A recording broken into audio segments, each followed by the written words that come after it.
નમસ્કાર મિત્રો, સ્વાગત છે તમારું મારી YouTube channel Mehul Mavani education and culture. મિત્રો, ફરી પાછા ઉપસ્થિત છીએ એક નવા જ્ઞાન સાથે, એક નવા વિષય સાથે. તો મિત્રો, આજનો જે આપણો વિષય છે એ છે તક્ષશિલા યુનિવર્સિટી. જગતની સૌપ્રથમ પ્રાચીનતમ યુનિવર્સિટી એટલે તક્ષશિલા યુનિવર્સિટી. મિત્રો, અત્યારે ભણવા જવાનો ક્રેઝ આપણા દેશમાંથી વિદેશોમાં વધારે છે, પરંતુ એક સમય એવો પણ હતો કે જ્યાં વિદેશોના વિદ્યાર્થીઓ અન્ય દેશોના વિદ્યાર્થીઓ આપણા દેશમાં અભ્યાસ કરવા માટે, શીખવા માટે, શિક્ષણ મેળવવા માટે આવતા હતા. તો તે સમયના પ્રાચીન ભારતની સૌપ્રથમ યુનિવર્સિટી એટલે તક્ષશિલા યુનિવર્સિટી. મિત્રો, આજે આપણે આ વિડીયોમાં તક્ષશિલા યુનિવર્સિટી વિશે, તક્ષશિલાના ઇતિહાસ વિશે અને જોડે આ વિદ્યાપીઠમાં કેવી રીતે શિક્ષણ આપવામાં આવતું હતું અને આ વિદ્યાપીઠની ખોજ એટલે કે શોધ કેવી રીતના થઈ તેની સંપૂર્ણ માહિતી આપણે આ વિડીયોમાં જોઈશું. તો શરૂ કરીએ તક્ષશિલા યુનિવર્સિટી. મિત્રો, પ્રશ્ન થાય કે પ્રાચીન ભારતની કેટલી યુનિવર્સિટીઓ એટલે કે વિશ્વવિદ્યાલય વિદ્યાપીઠો હતી? તો મિત્રો, સૌપ્રથમ નામ આવે છે તક્ષશિલાનું. સૌથી પ્રાચીનતમ વિદ્યાપીઠ એટલે તક્ષશિલા. ત્યારબાદ નાલંદા વિદ્યાપીઠ, ત્યારબાદ વલ્લભી વિદ્યાપીઠ, ત્યારબાદ વિક્રમશિલા વિદ્યાપીઠ અને ત્યારબાદ ઉદંતપુરી વિદ્યાપીઠ. આ 5 યુનિવર્સિટીઓ ઉત્તર ભારતમાં સૌથી મોટી યુનિવર્સિટીઓ એટલે કે વિદ્યાપીઠ હતી. મિત્રો, આ તક્ષશિલા વિદ્યાપીઠ છે તે હાલ પાકિસ્તાનમાં છે, જેના વિશે આપણે અભ્યાસ કરીશું. નાલંદા બિહારમાં આવેલી વિદ્યાપીઠ છે. વલ્લભી ગુજરાત ભાવનગરમાં આવેલી વિદ્યાપીઠ છે. વિક્રમશિલા પણ બિહારમાં આવેલી વિદ્યાપીઠ છે અને ઉદંતપુરી તે મિત્રો પશ્ચિમ બંગાળમાં આવેલી વિદ્યાપીઠ છે. તો આપણે સૌપ્રથમ આ અંકમાં તક્ષશિલા વિદ્યાપીઠ વિશે શીખીશું. બાકીની યુનિવર્સિટીઓ વિશે પણ આપણે આ ચેનલ ઉપર આ તમામ માહિતી અપલોડ કરી દઈશું, પણ સૌપ્રથમ આજે તક્ષશિલા. પ્રશ્ન થાય, તક્ષશિલા હાલ ક્યાં આવેલી છે? તો મિત્રો, તક્ષશિલા વિદ્યાપીઠ છે તે હાલ આપણા પાડોશી દેશ એટલે કે પાકિસ્તાન દેશમાં આવેલી છે. પાકિસ્તાન દેશનો પંજાબ પ્રાંત છે તેનો રાવલપિંડી જિલ્લો છે. તેમાં તક્ષશિલા તહેસીલ એટલે કે તક્ષશિલા આ યુનિવર્સિટી તેના અવશેષો આપણને મળ્યા છે તે આ જગ્યાએથી મળેલા છે. મિત્રો, પાકિસ્તાનની રાજધાની છે ઇસ્લામાબાદ. ત્યાંથી લગભગ 32 કિલોમીટરના અંતરે આપણને આ તક્ષશિલા વિદ્યાપીઠના અવશેષો મળી આવ્યા છે. તો હાલ આ વિદ્યાપીઠ પાકિસ્તાનમાં આવેલી છે. કેમ અત્યારે પાકિસ્તાનમાં છે અને ભારતની પ્રાચીનતમ વિદ્યાપીઠ છે તેનો અભ્યાસ આપણે આ વિડીયોમાં જોતા જઈશું. આગળ હવે પ્રશ્ન થાય કે તક્ષશિલા વિદ્યાપીઠ, તક્ષશિલા ગામ, તક્ષશિલા શહેર કેટલું જૂનું છે અને એનો ઉલ્લેખ કઈ જગ્યાએ જોવા મળે છે? તો મિત્રો, તક્ષશિલાનો ઉલ્લેખ સૌપ્રથમ આપણને પુરાણોમાં જોવા મળે છે. યાદ રાખીશું, રામાયણમાં પણ આ તક્ષશિલા શહેરનો ઉલ્લેખ જોવા મળે છે, જેની સ્થાપના રામના નાના ભાઈ એટલે કે ભરત દ્વારા કરવામાં આવેલી છે. યાદ રાખીશું, તક્ષશિલા વિદ્યાપીઠની, તક્ષશિલા શહેરની સ્થાપના રામના નાના ભાઈ ભરત દ્વારા કરવામાં આવેલી છે. ભરતના 2 પુત્રો હતા. એકનું નામ છે તક્ષ અને બીજાનું નામ છે પુષ્કળ. તક્ષના નામ ઉપરથી તક્ષશિલા અને પુષ્કળના નામ ઉપરથી પુષ્કલવતી શહેરની સ્થાપના કરવામાં આવી અને આ બંને શહેર બંને રાજકુમારોને આપવામાં આવ્યા. બંનેને શાસક એ જે તે પ્રદેશના બનાવવામાં આવ્યા. એટલે કે તક્ષને તક્ષશિલાનો શાસક અને પુષ્કલને પુષ્કલવતી શહેરનો શાસક બનાવવામાં આવ્યો. આવું રામાયણમાં આપણને સૌપ્રથમ વખત ઉલ્લેખ જોવા મળે છે. તો આ તક્ષશિલાની સ્થાપના, શહેરની સ્થાપના રામના નાના ભરત દ્વારા કરવામાં આવેલી છે. એટલે કે રામાયણમાં પણ આ તક્ષશિલાનો આપણને ઉલ્લેખ જોવા મળે છે. આગળ ત્યારબાદ મહાભારત કાળમાં પણ મિત્રો આ તક્ષશિલા શહેરનો ઉલ્લેખ છે. કેવી રીતે એ જોઈ લઈએ. તો મહાભારતનો જે મોટા ભાગ છે મહાભારતનો તે વૈશંપાયન ઋષિ એટલે કે વ્યાસ ઋષિના શિષ્ય હતા અને રાજા જન્મેજય વચ્ચેની વાતચીત છે. આ જે મહાભારતની કથા છે તે વ્યાસ ઋષિના શિષ્ય વૈશંપાયન અને રાજા જન્મેજય વચ્ચે વાતચીત દરમિયાન આ મહાભારતની કથા કહેવામાં આવી હતી. એ વખતે આ વાર્તામાં સૌપ્રથમ વખત તક્ષશિલામાં જન્મેજય દ્વારા કરવામાં આવેલો સર્પ બલિદાન યજ્ઞ હતો એ વખતે આ વૈશંપાયન ઋષિએ આ તક્ષશિલાનો સૌપ્રથમ વખત ઉલ્લેખ જોવા મળે છે. ફરીથી મહાભારત કાળમાં પણ વૈશંપાયન ઋષિ હતા, એટલે કે વ્યાસ ઋષિના શિષ્ય. એમને રાજા જન્મેજય વચ્ચેની વાતચીત છે તે મહાભારતમાં આવે છે, મહાભારતનો ઉલ્લેખ એમાં જોવા મળે છે. તે વખતે આ તક્ષશિલા શહેરમાં જન્મેજયે સર્પ બલિદાન યજ્ઞ કર્યો હતો અને એ સમયે આ જે મહાભારતની જે વાર્તા છે તે વૈશંપાયન ઋષિ દ્વારા આ જન્મેજયને કહેવામાં આવી હતી. એ વખતે પણ આ તક્ષશિલા શહેરનો ઉલ્લેખ એ મહાભારતમાં જોવા મળે છે. ત્યારબાદ કુરુ રાજ્યના વારસદાર એટલે કે પરીક્ષિત, અર્જુનનો પૌત્ર, એનો રાજ્યાભિષેક પણ તક્ષશિલામાં કરવામાં આવેલો હોવાનું કહેવામાં આવે છે. યાદ રાખીશું, કુરુ રાજ્યના વારસદાર પરીક્ષિત રાજા, એનો રાજ્યાભિષેક પણ આ તક્ષશિલા શહેરમાં થયો હોવાનું માન્યતા છે. તો મિત્રો મહાભારત કાળમાં પણ આપણને આ તક્ષશિલાના પુરાવાઓ મળે છે. હજી એનાથી આગળ વધીએ. હવે જોઈએ તક્ષશિલાનો ઇતિહાસ. પુરાણોની વાત થઈ ગઈ, આગળ વધીએ તક્ષશિલાનો ઇતિહાસ. તો ઈસવીસન પૂર્વે 326 ની સાલમાં તક્ષશિલાના રાજા હતા આંબી.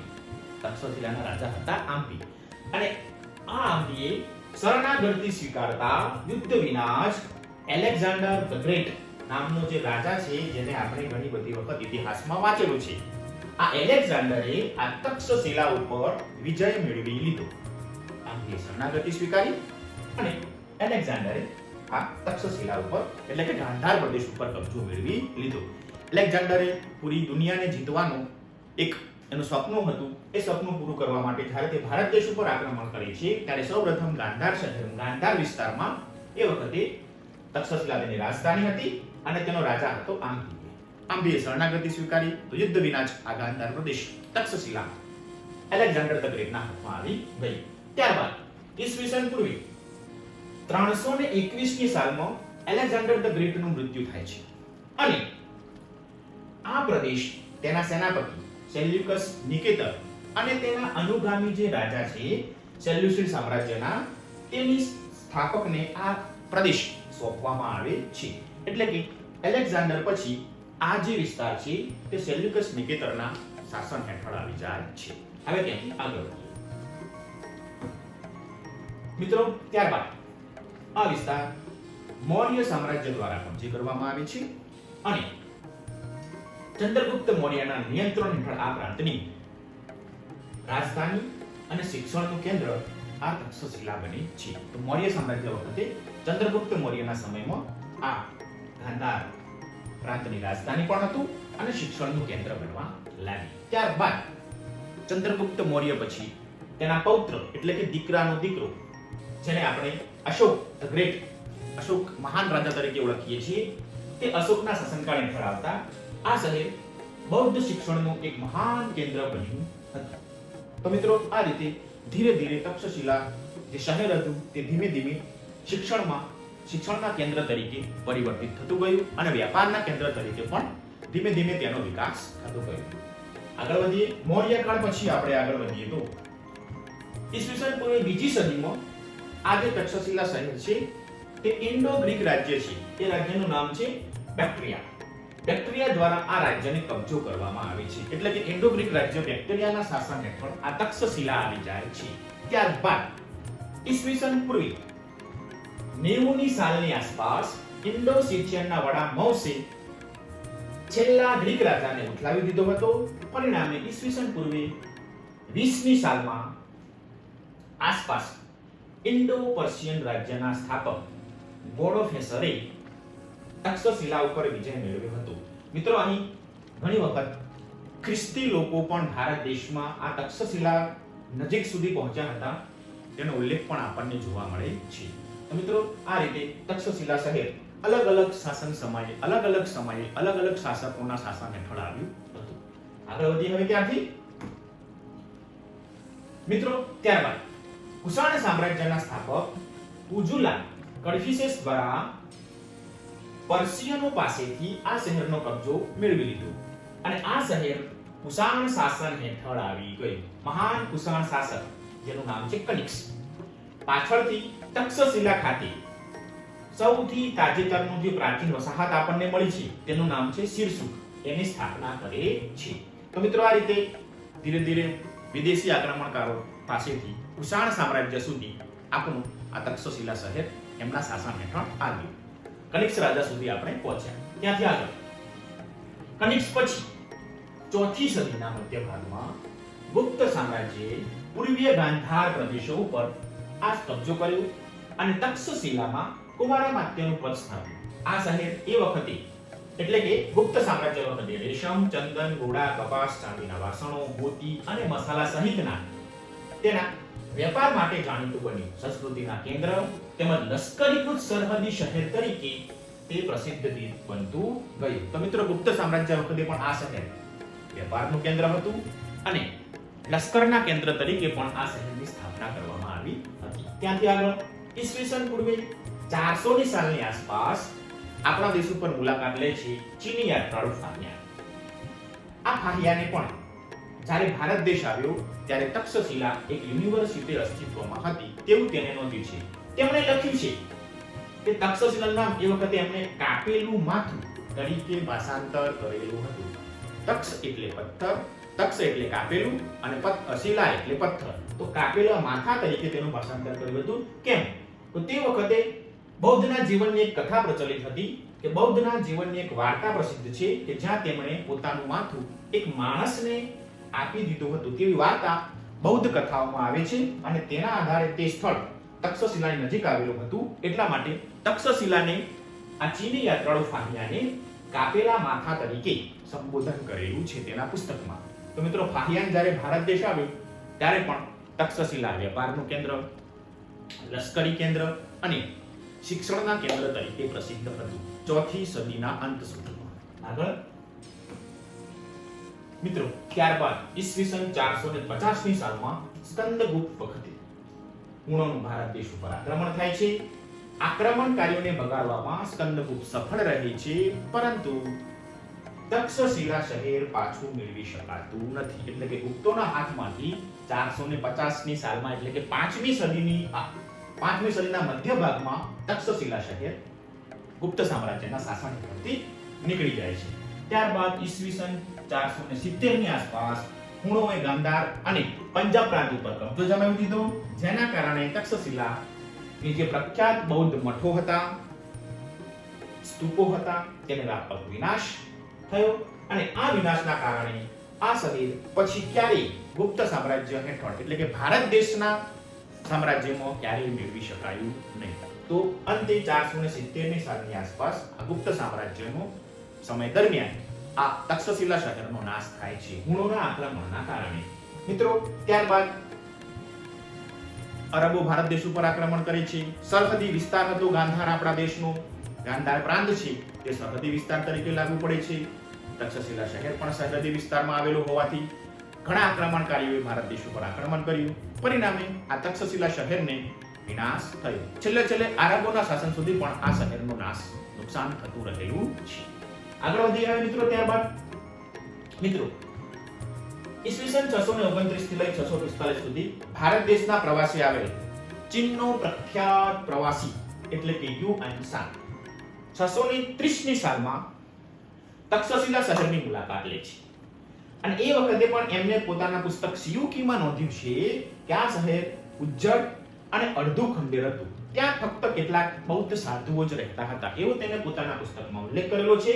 અને 630 ની સાલમાં આ જે તક્ષશિલા શહેર છે, ગાંધાર પ્રદેશ છે, તે રાજ્ય કાશ્મીરનું એક આશ્રિત રાજ્ય બની ગયું હતું એવું તેને પોતાના લેખોમાં ચીની યાત્રાળુ યુએન સાંગે નોંધેલું છે. આગળ વધીએ હવે મિત્રો. ત્યારબાદ મનમાં પ્રશ્ન થાય કે આ તક્ષશિલા શહેરની શોધ કોણે અને ક્યારે કરી? તો મિત્રો લગભગ 9મી સદી સુધી આરબોના આક્રમણ બાદ આ શહેર નામશેષ થઈ ગયું હતું. માત્ર ખંડેરો જ વધેલા હતા. તો આ શહેરની સૌપ્રથમ શોધ એ વખતે ભારત દેશમાં અંગ્રેજોનું શાસન હતું એ વખતે તેમણે બનાવેલી આર્કિયોલોજી સર્વે ઓફ ઇન્ડિયા એટલે કે ભારતીય પુરાતત્વ સર્વેક્ષણના સ્થાપક અને પ્રથમ ડિરેક્ટર જનરલ એલેક્ઝાન્ડર કનિંગહામે 1863 ની સાલમાં સૌપ્રથમ વખત આ શહેર વિશે માહિતી આપણને આપી અને એની શોધ આ એલેક્ઝાન્ડર કનિંઘહામ દ્વારા આપણી સમક્ષ કરવામાં આવી. તો તક્ષશિલાના શોધનું શ્રેય આ એલેક્ઝાન્ડર કનિંઘહામને જાય છે. મિત્રો ત્યારબાદ તેમના અનુગામી જ્હોન માર્શલે પણ 1913ની સાલથી લઈ અને 20 વર્ષ સુધી આ સ્થળોએ ખોદકામ કર્યું અને ઘણી બધી માહિતી જગત સમક્ષ તેમણે રજૂ કરી કે ભારત દેશની સૌપ્રથમ પ્રાચીનતમ યુનિવર્સિટીઓમાંની એક યુનિવર્સિટી તક્ષશિલાની માહિતી આ બંને મહાનુભાવો દ્વારા આપણી સમક્ષ પહોંચાડવામાં આવી. તો મિત્રો આ રીતે આ તક્ષશિલાની શોધ 1863ની સાલમાં કરવામાં આવી. આગળ વધીએ મિત્રો, હવે જોઈએ આ તક્ષશિલા યુનિવર્સિટીની વિદ્યાપીઠની શિક્ષણ પદ્ધતિ. તો મિત્રો સૌપ્રથમ કોઈ પણ બાળકે કોઈ પણ વિદ્યાર્થીએ આ તક્ષશિલામાં પ્રવેશ કરવો હોય તો સામાન્ય રીતે તેમણે પ્રાથમિક શિક્ષણ 8 વર્ષની ઉંમર સુધી પોતાના ઘરે રહીને જ બાળકો શિક્ષણ મેળવતા હતા. 8 થી 12 વર્ષ સુધી તેઓ ગુરુના આશ્રમમાં રહીને શિક્ષણ મેળવતા, માધ્યમિક શિક્ષણ જેને કહી શકાય. ત્યારબાદ આ 12 વર્ષનો વિદ્યાર્થી થાય, 12 થી 16 વર્ષનો, ત્યારબાદ તે વિદ્યાર્થી તક્ષશિલા આવી તેમને જે 64 વિષયોમાંથી જે વિષયોમાં ગમતા હોય તે વિષયના શિક્ષક પાસે રહી અને લગભગ 8 વર્ષ સુધી શિક્ષણ મેળવતા. આ 8 વર્ષ દરમિયાન તેઓ શિક્ષકના ઘરે જ રહેતા. શિક્ષક તેમને અલગ અલગ વિષયો ઉપર એને ગમતા હોય તે વિષયો ઉપર શિક્ષણ આપતા અને ત્યારબાદ શિક્ષકને એમ લાગે કે આ વિદ્યાર્થી આ જે શાસ્ત્રમાં આ પદ્ધતિમાં નિપુણ થઈ ગયું છે ત્યારે તેને રજા આપી દેવામાં આવતી. તો મિત્રો આ રીતે પ્રાથમિક શિક્ષણ, માધ્યમિક શિક્ષણ અને ત્યારબાદ તક્ષશિલા શહેરમાં વિદ્યાપીઠમાં શિક્ષણ આપવા માટે છોકરાઓ ત્યાં આવતા. આગળ મિત્રો અહીં પરીક્ષા અનાવશ્યક ગણાતી, એટલે કે પરીક્ષાનું મહત્વ હતું નહીં, પણ શિક્ષણની પ્રક્રિયા મહત્વપૂર્ણ અને સંપૂર્ણ હતી. જ્યાં સુધી એક એકમમાં સંપૂર્ણ નિપુણતા પ્રાપ્ત ના થાય ત્યાં સુધી વિદ્યાર્થીને બીજા એકમમાં આગળ વધવાની મંજૂરી આપવામાં આવતી ન હતી. આગળ અભ્યાસ પૂર્ણ થયા બાદ કોઈ દીક્ષાંત સમારોહ યોજવામાં ન આવતો કે કોઈ લેખિત ડિગ્રી પણ આપવામાં આવતી ન હતી, કારણ કે એવું માનવામાં આવતું કે જ્ઞાન એ જ તેમનું પોતાનું પુરસ્કાર છે. તો મિત્રો એ વખતે જ્ઞાનને વધારે મહત્વ આપવામાં આવતું હતું. પરીક્ષા પદ્ધતિ ન હતી, પણ શિક્ષકને જ્યાં સુધી સંતોષ ના થાય ત્યાં સુધી કોઈ પણ એકમ ઉપર વિદ્યાર્થીને શિક્ષણ આપવામાં આવતું. શિક્ષકને એમ લાગે કે વિદ્યાર્થી તે એકમમાં નિપુણ થઈ ગયો છે, તેને બરોબર બધું આવડી ગયું છે, ત્યારબાદ જ તેને બીજા એકમોમાં લઈ જવામાં આવતું. બીજું, આ યુનિવર્સિટીમાંથી તક્ષશિલામાંથી પાસ થયા બાદ કોઈ પણ ડિગ્રી, લેખિત ડિગ્રી આપવામાં આવતી ન હતી, કેમ કે એ વખતે જ્ઞાનને ખૂબ જ મહત્વ આપવામાં આવતું હતું, જ્ઞાનને પવિત્ર ગણવામાં આવતું હતું. એટલા માટે જ્ઞાન એ જ એમનો પુરસ્કાર છે એવું માનવામાં આવતું હતું. માટે કોઈ લેખિત ડિગ્રી એ વખતે આ વિદ્યાર્થીઓને ના આપવામાં આવતી. આગળ પ્રશ્ન થાય કે આ તક્ષશિલાનો નિભાવ કેવી રીતે થતો હશે? આવડી મોટી વિદ્યાપીઠ, શિક્ષકો, તો એમનો નિભાવ ખર્ચ કેવી રીતે થતો હશે એ પણ જોઈ લઈએ આપણે. તો એ વખતે નિભાવ માટે રાજ પરિવાર હોય, સમાજમાંથી મોટે પાયે દાન આપવામાં આવતું, તેમજ શ્રીમંત વેપારીઓ હોય અને શ્રીમંત માતા પિતા હોય એમની તરફથી આ વિદ્યાપીઠના શિક્ષકોને નાણાકીય સહાય કરવામાં આવતી હતી. આગળ હવે ગરીબ હોય તેવા વિદ્યાર્થીઓ પણ આ યુનિવર્સિટીમાં, આ વિદ્યાપીઠમાં શિક્ષણ મેળવતા. તેમને મફત ભોજન અને રહેવાની વ્યવસ્થા પૂરી પાડવામાં આવતી. સામે આ જે વિદ્યાર્થીઓ હતા, જે ગરીબ વિદ્યાર્થીઓ હતા, જેઓ શિક્ષકોને સહાય આપી શકતા ન હતા, તેવા વિદ્યાર્થીઓ શિક્ષકના ઘરે તેમના ઘર કામમાં મદદ કરી આપતા હતા. અને બીજું ખાસ, રાજકુમારો છે કે આ શ્રીમંત વિદ્યાર્થીઓ છે, શ્રીમંત ઘરના વિદ્યાર્થીઓ, વેપારીઓના વિદ્યાર્થીઓ, તેઓ દિવસે અભ્યાસ કરતા હતા, એટલે કે શિક્ષણ મેળવવામાં આવતા, અને રાત્રે આ ગરીબ વિદ્યાર્થીઓને શિક્ષણ આપવામાં આવતું હતું. એટલે કે ગરીબ અને પૈસાદાર વિદ્યાર્થીઓ, બંને વિદ્યાર્થીઓને એ વખતે શિક્ષણ આપવામાં આવતું હતું. આવી અનેરી પદ્ધતિ એ વખતે તક્ષશિલામાં હતી. આગળ વધીએ તો મિત્રો આ રીતે એમને શિક્ષણ આપવામાં આવતું હતું. બીજું ખાસ અગત્યનું, જ્યારે વિદ્યાર્થી અભ્યાસ પૂર્ણ કરે ત્યારે શિક્ષક તેમની પાસેથી, ગુરુજી તેમની પાસેથી ગુરુ દક્ષિણાની ખાસ અપેક્ષા રાખતા ન હતા, પરંતુ કેટલાક સંજોગોમાં વિદ્યાર્થીઓ તેમને ગુરુદક્ષિણા આપતા અને ગુરુદક્ષિણામાં પણ છત્રી છે, તેમના પગની પાદુકાઓ છે, આવી નાની નાની વસ્તુઓ તેમને ગુરુદક્ષિણામાં આપતા હતા. પાઘડી પણ મિત્રો ગુરુદક્ષિણામાં આપવામાં આવતી હતી. એટલે કે ગરીબ વિદ્યાર્થી હોય કે પૈસાદાર વિદ્યાર્થી હોય, બંને વિદ્યાર્થીઓ તેમના શિક્ષકને ગુરુદક્ષિણા આપી શકે. તો મિત્રો આ હતી માહિતી તક્ષશિલાની. તક્ષશિલાની સ્થાપના કેવી રીતના થઈ, તક્ષશિલાનો ઇતિહાસ, તેના પર અલગ અલગ સમયે જે સામ્રાજ્યોએ રાજ્ય કર્યું તેની સંપૂર્ણ માહિતી તમને આપી. જોડે જોડે અહીંની શિક્ષણ પદ્ધતિ કેવી હતી તેની માહિતી પણ મિત્રો તમને આપી.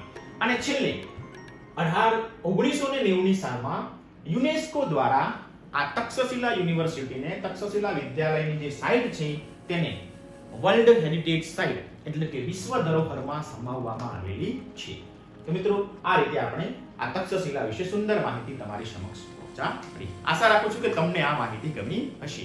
નવા અંકોમાં મિત્રો બાકીની જે યુનિવર્સિટીઓ છે, બાકીની જે વિદ્યાપીઠો છે તેની માહિતી પણ આપણી સમક્ષ પહોંચાડશું. તમારો ખૂબ ખૂબ આભાર.